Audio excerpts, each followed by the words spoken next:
My name is Kevin Knapp, and I'm a forensic scientist at the City of Phoenix Police Department Crime Laboratory.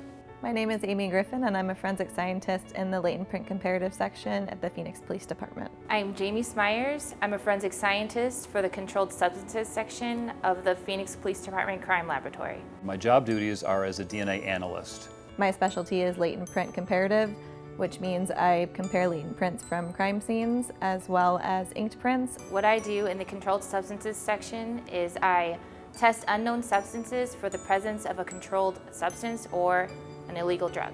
In order to help fight crime, the crime lab itself is one part of the police department that helps to analyze physical evidence collected from a scene, and the information that we glean from the analysis that we've done may be beneficial in helping to fight crime.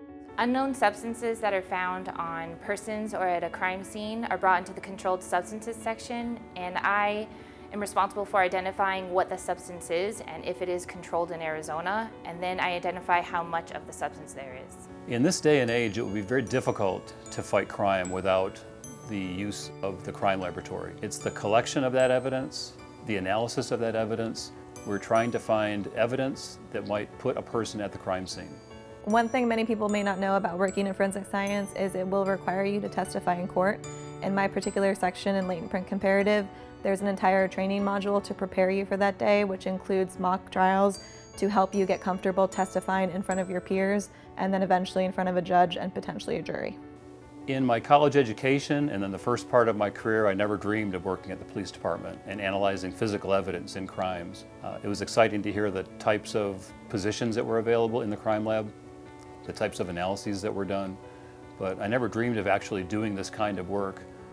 As a child, I always wanted to be a detective and fight crime, but then I started to really love science and math, and then I learned there was such thing as a forensic scientist. And here I am now at the Phoenix Crime Lab, working as a forensic scientist and doing just that, helping fight crime by using science and math. I graduated with a Bachelor in Science from San Jose State University in Silicon Valley. My degree is in forensic biology, and I have a minor in chemistry. I have a Bachelor of Science degree in chemistry from Arizona State University, and that included coursework in biochemistry. I have a Bachelor of Science in Human Biology from Grand Canyon University. I also have a Master of Science in Forensic Science from the University of Florida. For someone interested in working in the crime laboratory, my first recommendation would be to get a college degree in a hard science. And a hard science would be chemistry, biology, perhaps physics. Having a degree with a hard science helps you have a well-rounded scientific education depending on what section you end up wanting to work in.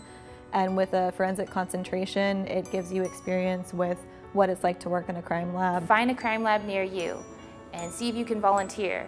Follow the scientists around and learn about which section you like the most. Working in latent prints involves a lot of very meticulous, detail-oriented work. So one thing I do outside of the lab to exercise my body instead of my mind is I play roller derby, which is a full contact sport. I get to put on roller skates and hit my teammates as hard as I can.